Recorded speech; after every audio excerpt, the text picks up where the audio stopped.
Bom, olá, Germano Almeida, na praia, não é?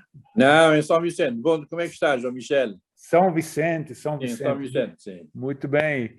Eu estou Aham. aqui, por acaso, estou em Viena e são esses milagres tecnológicos que podemos Que falar possibilitam essas coisas, não? isso, de São Vicente à praia, falamos para Lisboa em Leipzig Sim. e vamos falar um pouco de literatura. O Germano Almeida, para aqueles que estão assistindo esse vídeo, é, digamos, a voz literária de Cabo Verde, advogado de formação e escritor de vocação, desde 1982, quer dizer, ano que vem vai fazer 40 anos de Sim, carreira, quase. que realmente é uma grande coisa.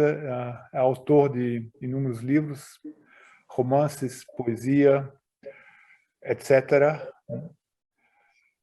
Recebeu, e vamos mencionar isso, o Prêmio Camões 2018, que também não é coisa pequena, e por isso é considerado uma das grandes vozes literárias da língua portuguesa. É um prazer falarmos aqui um pouco sobre literatura. Na Alemanha, lançou ano passado o livro O Fiel Defunto, Der Treue Verstorbene, mas não é o seu primeiro livro. O seu primeiro livro lançado na Alemanha foi lançado em 1997, é um romance de 1991, Uhum. O Testamento do Senhor Nepomuceno, que ainda está no mercado, teve várias edições em alemão. Parece que será a recepção alemã ou será realmente uma certa preferência por funerais e defuntos aqui da parte do autor? Então, da parte, digamos, dos tradutores alemães que gostam estão gostando desses temas. Ok. Sim. Pois é, mas então é a preferência mais da recepção alemã? Não, eu digo neste caso aqui concreto, porque os dois livros traduzidos em alemão é justamente o Testamento e o Fiel Defunto, que tratam de temas funerários. Pois é. Isso. O Fiel Defunto, o livro que nós dois fizemos, quer dizer, tu fizeste, eu tentei colocar isso ou dar-lhe uma voz alemã. É um livro que fala fala outra vez de um funeral, mas o funeral acontece bem no finalzinho. O livro avança para um funeral e Sim, sim, começa sim. com um assassinato, e é uma brincadeira com o leitor, né? Porque se fosse um romance policial, não funcionava, porque já sabemos quem é o assassino. Conta-nos um pouco sobre o livro. Não, o problema é que o Fiel do Fundo foi um livro que apareceu quase em termos de brincadeira. Ocorreu uma ideia de escrever sobre um escritor que seria assassinado no dia em que ele ia lançar um livro. Fui escrevendo e desenvolvendo a ideia, mas efetivamente sem intenção de fazer realmente um romance. Bom, o livro desenvolveu-se de tal maneira que acabou por ficar, digamos, um romance, e depois a seguir publiquei também, escrevi e publiquei o livro que nós chamamos de O Último Mugido, que era o título inicial do livro que o escritor ia lançar, e agora está na caminho um terceiro volume, que o Zeferino chama agora de A Trilogia do Mindelo, e que será publicado ainda este ano, que ainda não tem título, mas será na sequência do Fiel Defunto e do Último Mugido. E agora, o livro, este terceiro livro é tratado na perspectiva de o assassino. Portanto, é o assassino que escreve o livro, ele é que conta o que aconteceu e eventuais razões que o levaram assassinar o amigo. Exatamente, porque essa é a grande questão que está sempre acima de toda a narrativa, enquanto ao longo do livro há diversas versões, especulações e certezas que as pessoas vão revelando acerca daqueles motivos do assassinato. Exatamente. Obviamente, como já disse, já sabemos bem de antemão quem assassinou quem matou quem. E o que mais me tocou nesse livro é que o livro é também multifacetado, não só na narrativa, nas verdades e especulações, mas também digamos, nos registros. O livro é muito irônico e, ao mesmo tempo, ele é muito empático. É um livro sobre amores, não é? Sim, sim, sim. É um livro sobre amores. Também. Também. E eu fiquei, às vezes, com muita pena dos vários protagonistas e das várias protagonistas desse livro, porque os amores, todos os amores que lá não dão certo, e estão sempre quase e depois fracassam. Isto é a realidade da vida, não é? Sim. Nem tudo, a gente nem sempre acerta. Mas, diga. Nem sempre acerta, portanto vamos tentando. Pois é, e não tiveste uma certa dó ao longo do escrever do livro, dos personagens, porque, afinal, muita coisa podia dar certo e eles, num último momento, não conseguem ou fazem coisas erradas, se arrependem muito tarde. É o seguinte, nem sempre o autor governa os seus personagens. Muitas vezes eles criam os seus próprios caminhos e eles vão neles, a gente apenas os persegue e apenas os acompanha. Eles não fazem aquilo que o autor quer. O autor, digamos, vê-os a fazer coisas e ele escreve. Porque é uma coisa que a gente não tem consciência, mas os personagens são pessoas. Sim. Para o autor são pessoas.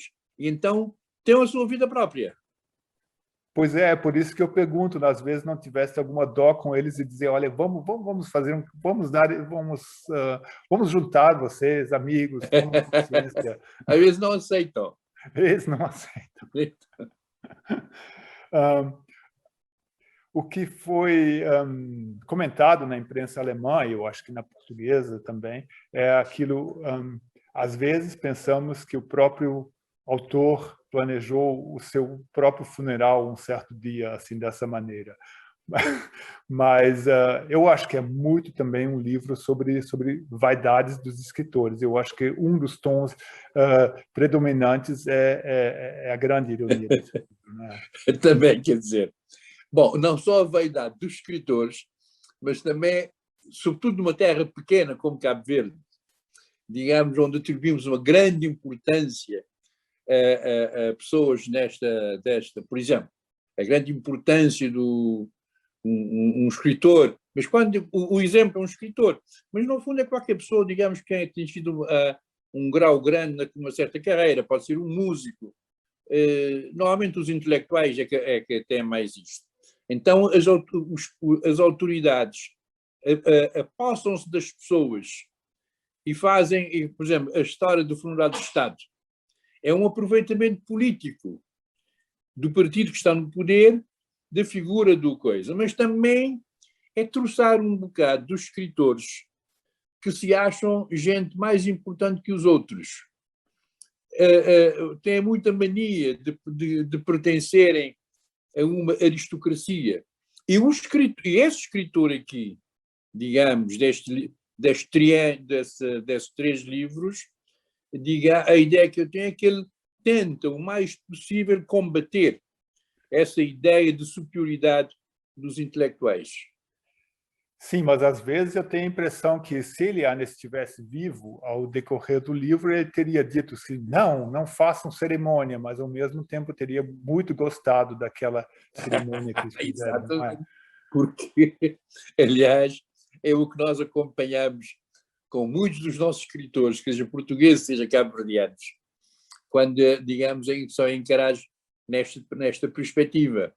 Eles acham, por exemplo, que os poderes públicos não lhes prestam toda a atenção que merecem.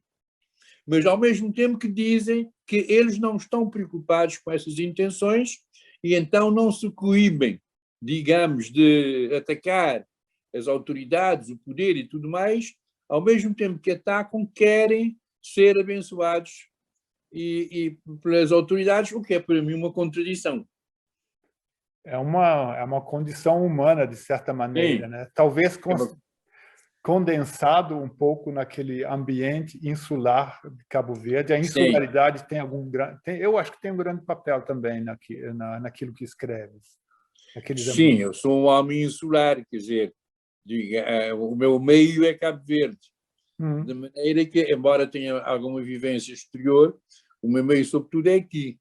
De maneira a minha cabeça, a minha mente, o meu imaginário movimenta-se aqui. Ao mesmo tempo, eu tenho a impressão que muitos protagonistas desse livro se movimentam entre Cabo Verde e Portugal. Às vezes, tem uma questão de identidade, vão para Portugal, voltam para Cabo Verde e ficam assim num limbo. Eu acho que, num certo momento, uma pessoa diz que mas África isso não é. E eu acho que também é uma coisa peculiar de Cabo Verde, talvez, essa se espalhar pelo mundo, ser um país, digamos, a nível mundial, apesar de pequeno. Sim, também eu penso que as condições da nossa pobreza, Cabo Verde não consegue alimentar todos os seus filhos, então obrigou à imigração. A nossa imigração é em grande parte uma imigração forçada pela necessidade de sobrevivência.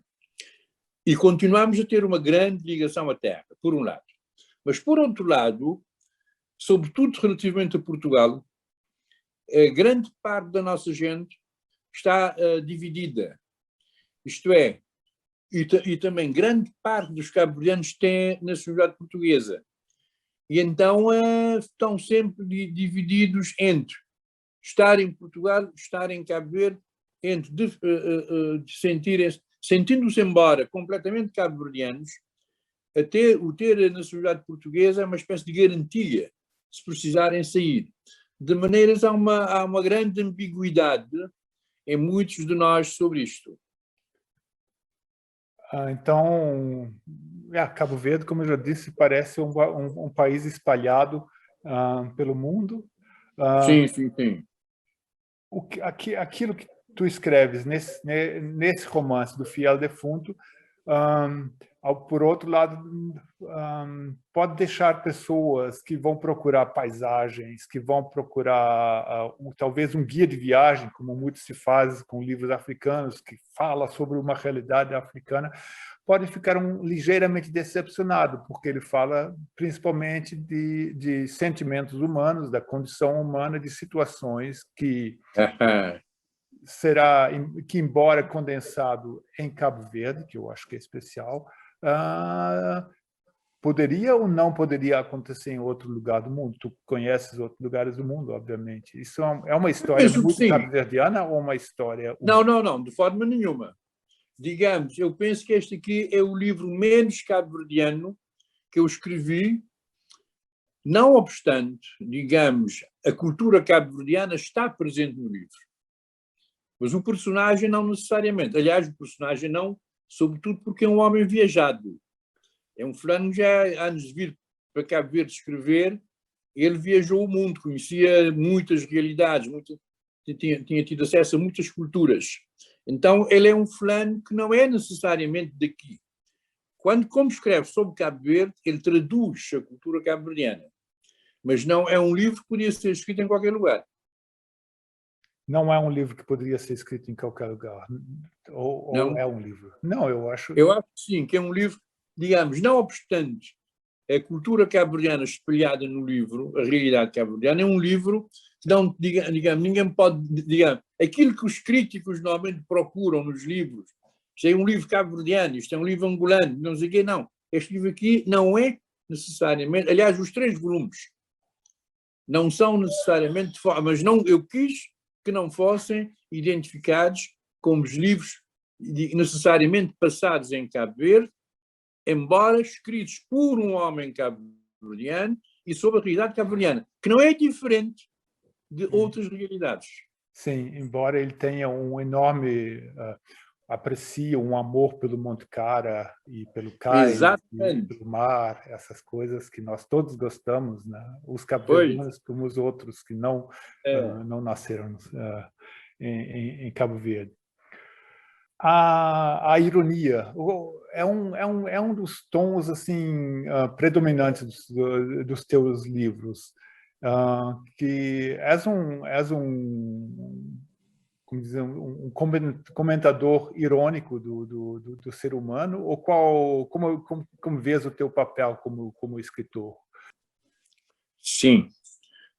Digamos, eu acho que a ironia tem muito a ver com o homem que eu sou. Porque eu não busco necessariamente, eu não digo, por exemplo, vou escrever um texto irónico. Eu penso que o texto irónico sai de mim naturalmente. Não é uma escolha, é uma condição. E, portanto, tem a ver comigo. Agora, a questão é que, efetivamente, a nossa realidade também, nós somos, o nosso povo é um povo extremamente bem-humorado. Então, eu acho que seria difícil escrever sobre gente de Cabo Verde sem ter presente o humor na sociedade. Exatamente, é o que eu acho, e por isso, para aqueles que nos assistem, recomendo muito esse livro, cuja elegância da linguagem também foi elogiada até na tradução alemã. Posso dizer isso com a devida vaidade literária que está também presente nesse livro. E muito obrigado, Germano Almeida, por nos conceder essa curta entrevista, e esperamos nos ver no ano que vem. Esperemos sim, Michel. Esperemos que no próximo ano a gente possa estar, possamos estar juntos na Póvoa de Varzim. Na Póvoa de Varzim, e depois de Póvoa de Varzim... e Leipzig, não? Vamos a Leipzig com o Fiel Defunto, já traduzido, com o último mugido debaixo do braço, com o povo, naquele momento, novinho. Pois, eu acho que sim. Isso. Tá bom. Então, muito obrigado. Um abraço. Um grande abraço e já nos veremos e ficamos em contato. Ótimo. Tudo de bom, Germano. Tchau.